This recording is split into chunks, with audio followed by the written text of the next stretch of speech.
오늘 설교는 예루살렘아 예루살렘아입니다. 한번 다른 따라해 보실래요? 예루살렘아 예루살렘아. 신나서 부르는 예루살렘아도 아니고, 그렇다 화가 나서 부르는 예루살렘도 아니고, 마음이 아파서, 예수님이 마음이 아파서 부르는 예루살렘아 예루살렘아 하는 부름입니다. 오늘 지금 예수님이 이 땅에 오시면 그러실 것 같아요. 대한민국아 우리 예수님 인천에 오시면 그러실 것 같아요. 인천아 그러실 것 같아요. 오늘은 2007년 4월 첫 주일이니까 성찬주일입니다. 근데 2007년 종려주일입니다.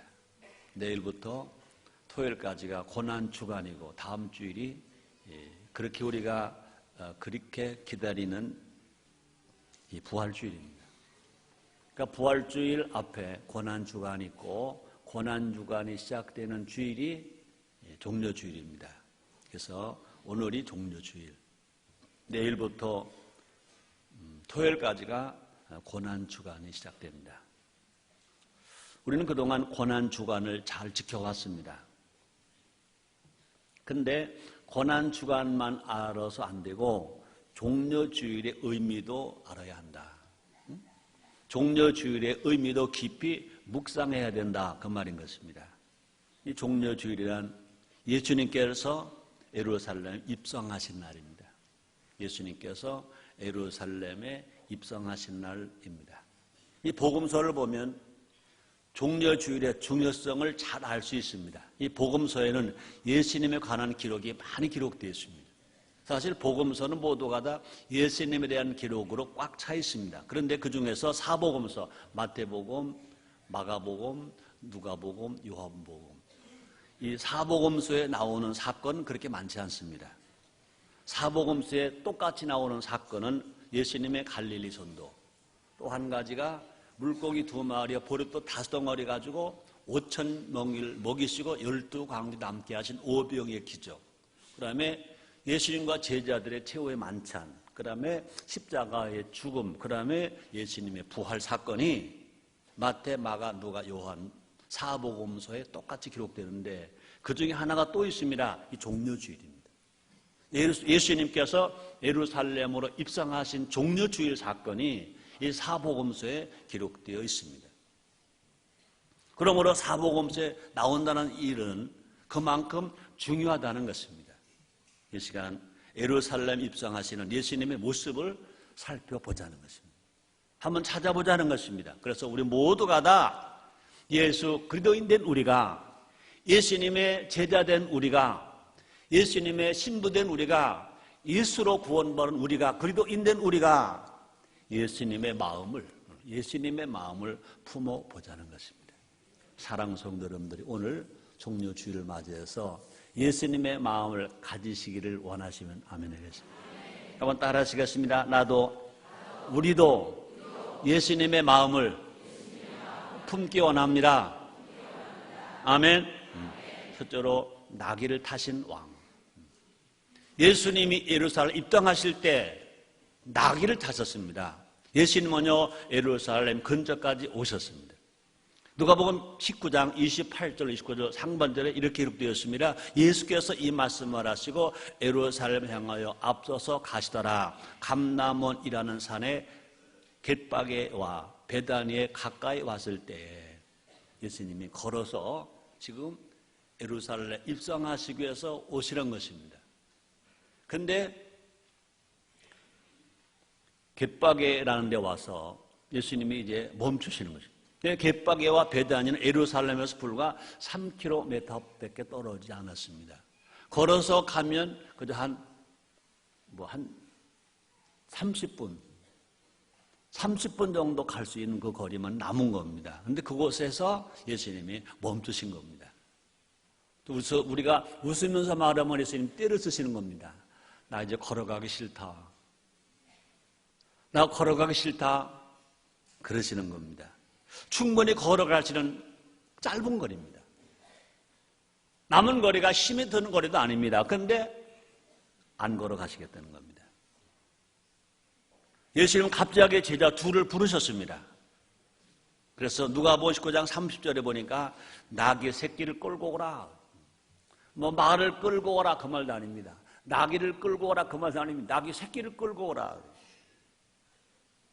예수님은 어린 나귀를 타고 예루살렘으로 가시는 것입니다. 그래서 누가복음 19장 35절에 보니까 이렇게 기록되었습니다. 그것을 예수께로 끌고 와서 자기들의 겉옷을 나귀 새끼 위에 걸쳐놓고 예수를 태우니, 예수님이 지금 예루살렘 입성하실 때 분명히 걸어가실 수 있는 불구하고 예수님이 걸어가지 아니하시고 나귀 새끼를 끌고 와라. 그러고 그 나귀 새끼를 타고 가시는 겁니다. 예수님은 로마 황제처럼 백마가 끄는 전차를 타고 가실 수 있습니다. 하나님의 아들입니다. 구세주입니다. 메시아이십니다. 그런데 예수님은 그렇게 하지 아니하셨습니다. 또 번 날 예수님은 이왕 빌릴 거라면 말을 빌릴 수도 있습니다. 그러지 않았습니다. 예수님은 왕의 입성답지 않게 어린 나귀를 타신 겁니다. 그것도 빌린 나귀. 빌린 나귀. 왜 그러셨을까? 예수님이 빌린 나귀를 타심은 하나님이 예언해 놓으신 말씀을 이루기 위함이다 그랬습니다. 예수님이 오시기 500년 전에 스가랴 선지자가 예언해 놓았습니다. 스가랴에서 9장 9절 말씀입니다. 시온에 따라 크게 기뻐할지어다. 예루살렘에 따라 즐거이 부를지어다. 보라, 내 왕이 내게 임하나니 그는 공의로우며 구원을 베풀며 겸손하여서 나귀를 타나니 나귀의 작은 곳 나귀 새끼이니라. 예수님이 오시기 약 500년 전에 스가랴 선지를 통해서 예언을 오셨습니다.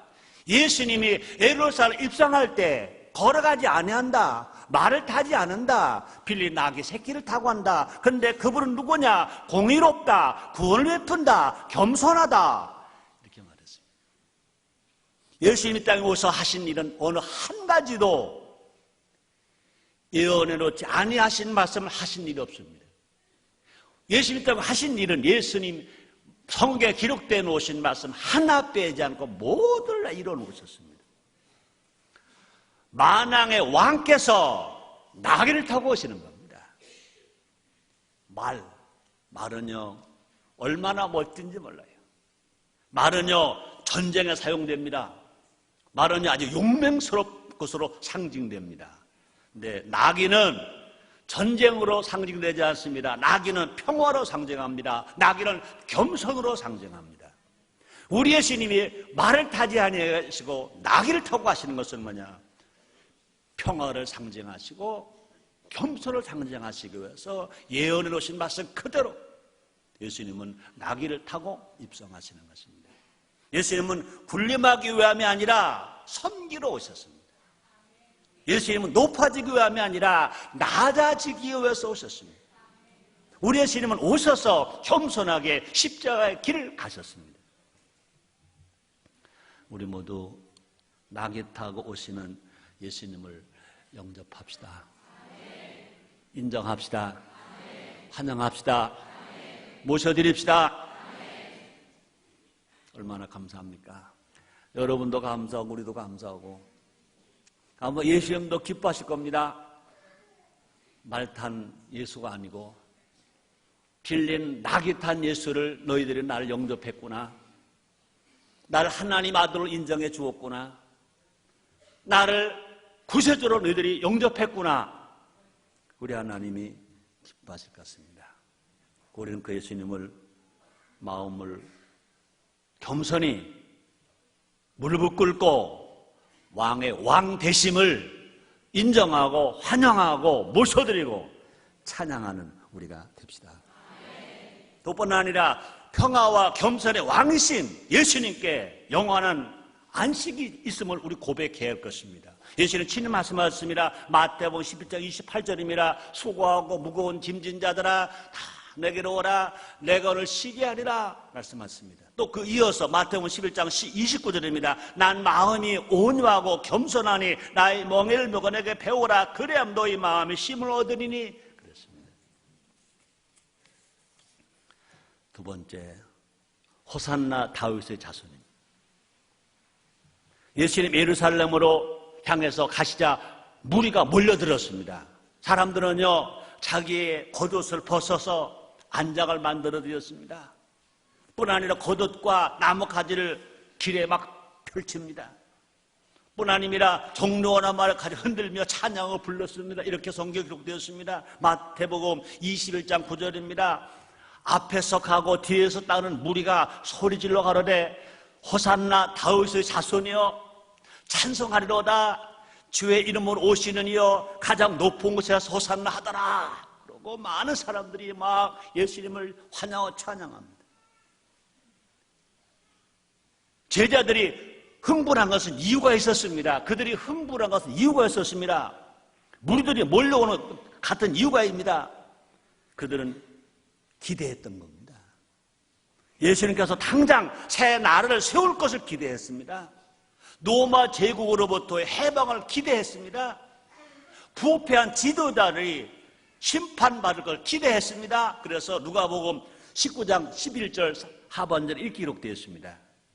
자기가 예루살렘에 가까이 오셨고 저희는 하나님의 나라가 당장에 나타날 줄을 생각함이라. 예수님이 오신 목적과 그들이 기대한 목적이 달랐던 것입니다. 사람들은 오해한 것입니다. 예수님을 선지자 정도로만 생각했습니다. 예수님을 정치적 해방자로만 생각했습니다. 제자들도 예수님을 통해 권력을 얻으려고만 생각했습니다. 그 결과 예수님께 정치적 해방과 물질적 풍요만 기대한 것입니다. 우리가 생각해 봐야 됩니다. 혹시 나도 예수님을 오해하고 있지는 않은가? 예수님을 통해 세상적인 풍요만 얻으려고 하진 않는가? 우리 육신의 치료만 구하진 않는가? 우리의 축복만 원하고 있지는 않은가? 우리 모두 예수님을 바로 알아야 할 것입니다. 헛된 기대를 벗어버리고 그 예수님을 우리가 영접했다면 그 예수님을 찬양하고 그 예수님 말씀에 귀를 기울이고 그 명령에 따라 살아가는 내가 저의 십자가 내가 지고 가는 예수님의 길을 따라가는 우리가 되어야 될 줄 믿습니다. 십자가 없는 소원은 헛된 욕망입니다. 많은 사람들이 꿈을 말합니다. 꿈은 이루어진다. 꿈은 이루어진다. 그렇습니다. 꿈은 이루어집니다. 그러나 꿈의 대가를 지불할 때 꿈이 이루어집니다. 꿈을 크게 꿨다면 크게 꾼 만큼 땀 흘리고 애쓰고 수고하고 눈물 흘리고 기도하고 부르짖을 때 그 기도가 응답된다는 것입니다. 헛된 욕망이 무너지자 그들은 돌변했습니다. 기대가 어긋났습니다. 모두가 공짜로 예수님 만나기만 하면 그 예수님 인생을 다 책임질 것으로만 생각했습니다. 현실의 예수님은 맞습니다. 구세주 예수님이 아니라 미래 예수님이 아니라 천국 예수님이 아니라 지금 당장 예수님만 맞습니다. 호산나 애치던 입술이 예수를 죽여라 그런 것입니다. 당장 그들의 꿈이 현실을 이루지 아니하니까 호산나 다윗의 자손이여 애쳤던 그들이 예수를 죽이라고 말합니다. 남의 이야기가 아닙니다. 나는 아닌가? 나는 아닌가? 우리도 그럴 수 있다는 것입니다. 우리 오늘 이제 고난주간 앞에 놓고 종려주일 예배를 드리면서 우리 속 헛된 욕심 버리고 예수님 말씀에 귀를 기울이고 예수님을 따라가는 내가 제 십자가 내가 지고 따라가면 부활의 영광이 찾아오게 될 것인 것입니다. 꿈은 이루어지게 될 것입니다. 기도는 응답되게 될 것입니다. 문제는 해결받게 될 것인 것입니다. 세 번째입니다. 돌들도 소리 지른다. 한번 따라 하시겠습니다. 돌들도 소리 지른다.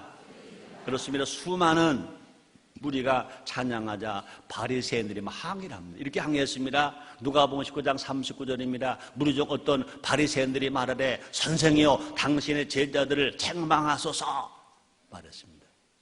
많은 사람들이 예수님을 막 소리 지르고 환영하니까 바리새인들이 막 예수님을 책망하는 겁니다. 호산나 외치는 제자들과 무리들을 잠잠케 하라는 것입니다. 이는 로마 군과 유혈 총독이 일어날까 염려하는 것입니다. 그래서 요한복음 11장 47절로 48절에 성경에 이렇게 기록되었습니다. 이에 대제사장들과 바리새인들이 공회를 모으고 가로되 이 사람이 많은 표적을 행하니 우리가 어떻게 하겠느냐. 만일 저를 이대로 두면 모르는 사람이 저를 믿을 것이요 그리고 로마인들이 와서 우리 땅과 민족을 빼앗아 가리라. 그럼 막 항의를 합니다. 예수님은 그렇게 말하는 그들의 항의를 이런저에 거절합니다. 사람들이 잠잠하면, 저들이 잠잠하면 돌들이 소리 지른다고 말씀하십니다. 이렇게 말씀하십니다. 누가복음 19장 40절 말씀이 있습니다. 대답하여 가라사대, 예수님이 그들의 말에 대답하여 가라사대, 내가 너에게 말하노니 만일 이 사람들이 잠잠하면 돌들이 소리 지르리라 하시니라. 분명히 하나님의 말을 예수가 오셨거든요.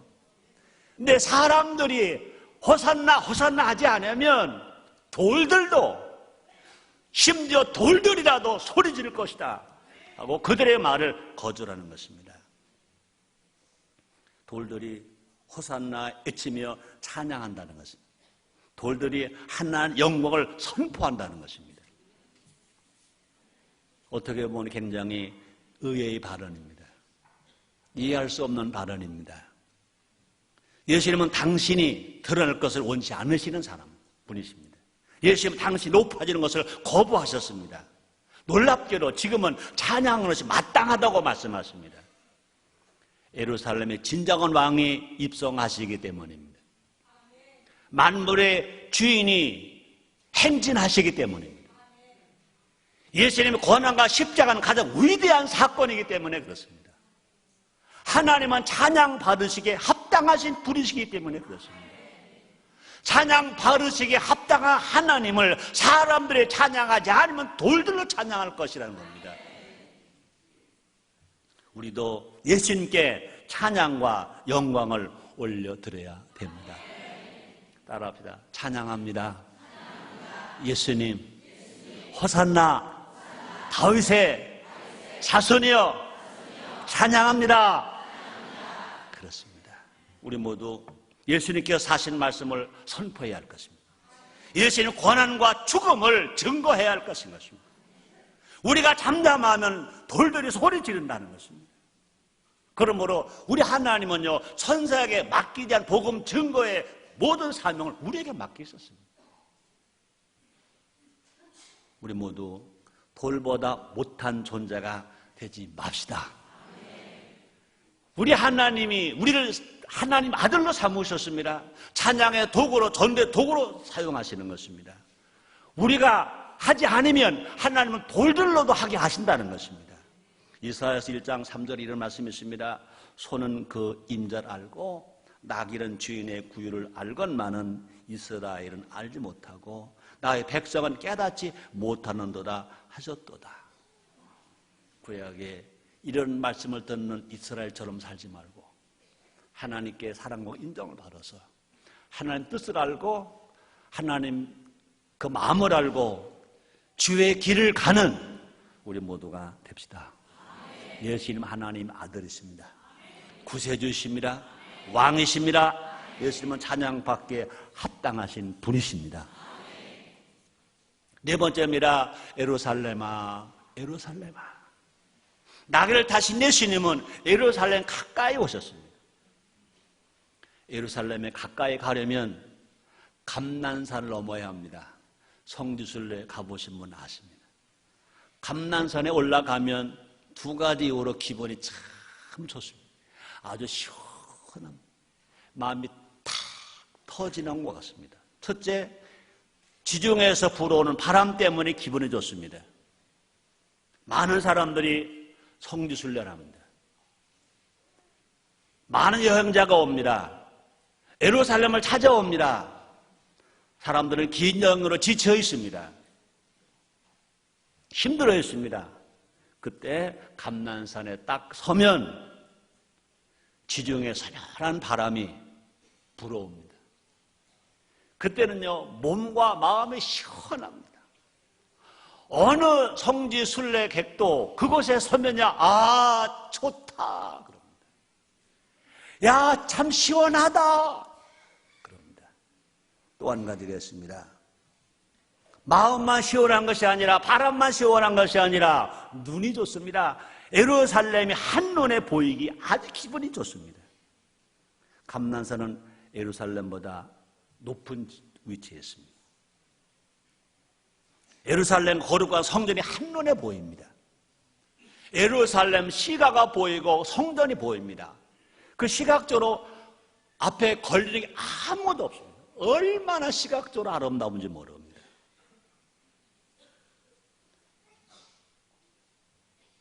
하나님을 찾아 먼 길 온 사람들에게는 최고의 기쁨입니다. 성지 순례객들의 최고의 기쁨이 어디냐? 감난산에서 바라보는 예루살렘. 그곳에 지금 서신 겁니다. 보통 사람들이라면 야, 바람이 시원하다. 공기가 시원하다. 야, 정말로 보는 그 시각이 아름답다. 야, 참 좋다. 그래야 할 그 자리에 서신 예수님 우시는 겁니다. 기분 좋다보다는, 시원하다보다는, 아름답다보다는, 기뻐하다보다는 성에 가까울수록 예수님은 우시는 겁니다. 눈물 흘리시는 것입니다. 그래서 누가복음 19장 41절에 보니까 가까이 오사, 예루살렘 가까이 오사, 감난산에 서셔서 성을 보시며 예수님 우셨다 그랬습니다. 사람들은 마음이 편하다, 기분이 좋다, 보기가 좋다, 아름답다 하여 그 자리에서 예수님이 우시는 겁니다. 오늘 보면 예수님은 이때 통곡하셨다 그랬습니다. 큰 소리로 울부짖으셨다. 감난산에서 예루살렘을 보시는 예수님, 감난산에 예루살렘 입성하기 위해서 서신 예수님이 예루살렘을 보시고 보통 사람, 기분 좋다, 마음이 시원하다, 아름답다, 그 자리에 서신 예수님은 통곡하시고 우시는 겁니다. 왜 그랬을까? 예루살렘 사람들이 보아도 보지 못합니다. 들어도 듣지 못하기 때문에 그렇습니다. 그래서 누가복음 19장 42절에 이렇게 말씀하십니다. 가라사대 너도 오늘날 평화에 관한 일을 알았다면 좋을 뻔하였거니와 지금 네 눈에 숨기었도다. 또 이렇게 말합니다. 멸망의 날이 다가왔는데 깨닫지 못하기 때문에 우셨다는 것입니다. 그래서 누가복음 19장 43절 44절 상반절입니다. 날이 이를지라 네 원수들이 토성을 쌓고 너를 둘러 사면으로 가두고 또 너와 그 가운데 있는 네 자식들을 땅에 메어치며 돌 하나로 돌 위에 낫기를 남기지 아니하느니 이런 상황도 그들은 모르고 있다는 것입니다. 영적으로 눈이 어두워진 것입니다. 영이 죽은 상태인 것입니다. 구원의 소식을 듣지 못합니다. 그들을 보고 예수님이 우시는 겁니다. 왜 이런 일이 일어났을까? 때를 분별하지 못하기 때문에. 누가복음 14장 44절 하반절입니다. 이런 권고받는 날을 내가 알지 못함을 인함이라. 구원받을 만한 때가 있습니다. 은혜 받을 만한 때가 있습니다. 예루살렘은 하나님 때에 관심이 없었습니다. 예루살렘의 사람들은요, 하나님의 소리에 귀를 기울이지 않았습니다. 다 자기 일에만 바쁩니다. 출세할 일에만 바쁩니다. 돈 벌 일만 바쁩니다. 자기 욕심에 바쁩니다. 오늘에 다 취해 있습니다. 다 자기 생각만 했습니다. 예루살렘 성 영적으로 죽어가는데 무관심했습니다. 가장 거룩해 해야 할 성전이 타락하는데 나몰라라 했습니다. 누가복음 19장 46절 말씀이 있습니다. 저에게 이르시되 기록된 바 내 집은 기도하는 집이 되리라 하였거늘 너희는 강도의 궁녀를 만들었도다 하시니라. 자, 그것은 예루살렘 이야기고 오늘 우리는 지금 예루살렘에 살지 아니고 2007년 종료주일날 우리는 인천에 삽니다. 대한민국에 삽니다. 대한민국은 어떤가? 우리가 사는 인천광역시는 어떤가? 설교하는 다임 목사 최성규를 포함해서 우리는 어떤가? 너나 할 것 없이 개인주의에 빠져 있습니다. 집단 이기주의에 빠져 있습니다. 부처 이기주의에 빠져 있습니다. 예수님이 예루살렘 도시를 보시고 우셨듯이 우리 예수님은 지금 우리를 보고 오실 것입니다. 또 우리는 예수님이 예루살렘 도시를 보고 오셨듯이 우리는 우리가 사는 인천 광역시에 구원받지 못한 영혼들을 위해서 우리의 가족이나 우리의 친척이나 우리 친구 중에 아직 구원받지 못한 영혼들을 위해서 신앙의 무관심, 영적 세계에 무관심하고 그냥 오늘의 현실만 빠져 살아가는 사람들을 위해서 우리가 우려할 것입니다. 우리의 눈물이 이 땅을 고쳐줄 겁니다. 우리의 눈물이 우리의 가족을 변화시키게 될 것입니다.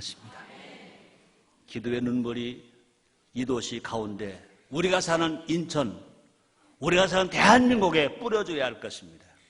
복음의 땀방울이 우리가 사는 대한민국, 우리가 사는 도시에 흘러 넘치게 돼야 할 것입니다. 우리가 받은 성령을, 성령 충만함이 대한민국과 우리가 사는 인천에 흘러 넘치게 만들어 놔야 될 것인 것입니다.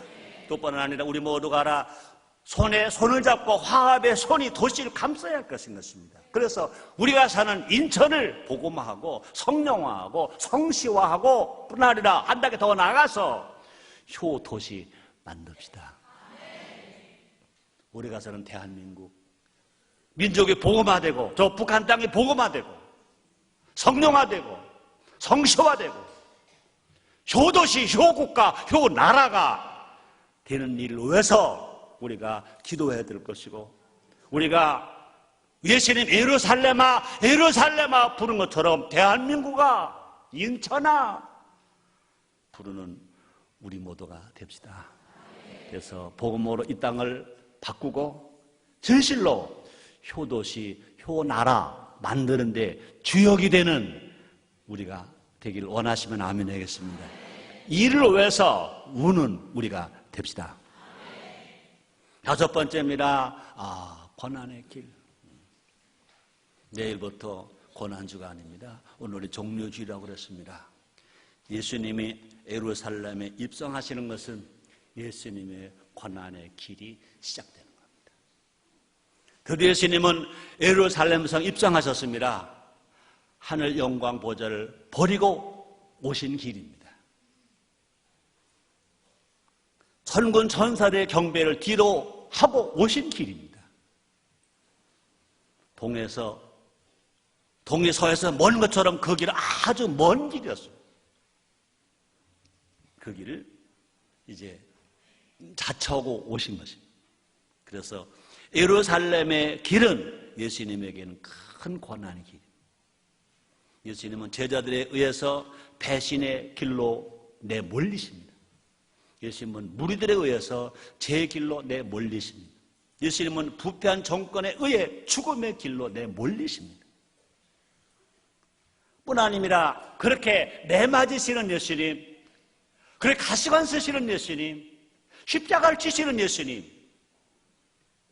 가시 면류관과 대목과 창과 십자가는 예수님의 큰 고난이 있어요.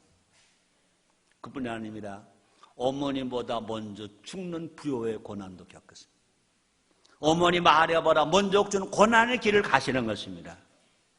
또뿐 아니라 죄된 우리를 구해서 그렇게 대신 죽으시는 예수님은요, 하나님 아버지로부터 버려지는 애면당하는 고난의 길을 가실 수밖에 없는 겁니다. 그래서 마태복음 20장 46절에서 예수님 이렇게 외치십니다. 제9시험에 예수께서 크게 소리질러 가라사대 엘리 엘리 라마 사막다니 하시니는 곧 나의 하나님 어찌 나를 버리셨나이까 하는 뜻이라 그랬습니다.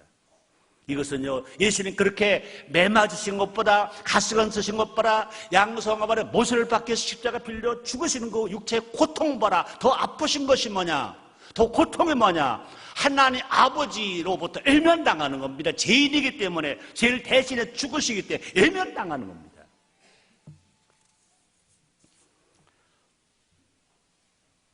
왜 그러셨을까? 죄 없으신 예수님 왜 그러셨을까? 우리를 사랑하신 그 사랑 때문에 우리가 져야 할 십자가 대신 지신 것입니다. 우리를 위해서 가신 길인 것입니다. 우리를 위해서 당하신 고난입니다. 우리를 위한 죽음입니다. 예수님이 가신 십자가의 길을 우리는 인정해야 합니다. 믿어야 합니다. 그리고 우리가 몸으로는 그렇게 못 간다 하더라도 마음으로는, 믿음으로는 그 길을 가야 합니다. 나는 지금 어느 길을 가고 있는가? 혹시 다시 예수님을 십자가에 못 박고 있지는 않은가? 예수님이 우리를 고난 당하신 것을 믿는다면 예수님 말씀을 지키며 따라가기 위해서 혹 어떤 고난이 우리에게 온다 하더라도 아멘하고 우리 힘으로 안 되면 주님 도와주시옵소서 하고 성령님 도와주시옵소서 하고 그 길을 가겠다고 마음 먹을 때 우리 성령님이 우리 안에 오셔서 힘주시고 능력 쓰고 능히 가게 만들어 주실 것입니다. 그래서 우리 성령의 힘으로 우리도 아직 구원받지 못한 죽어가는 영혼, 가족의 영혼, 친척의 영혼, 친구의 영혼, 아니면 내 남편의 영혼, 내 아내의 영혼, 아니면 내 부모님의 영혼, 아니면 내 피로낸 자식의 영혼을 위해서 고난의 길을 갑시다.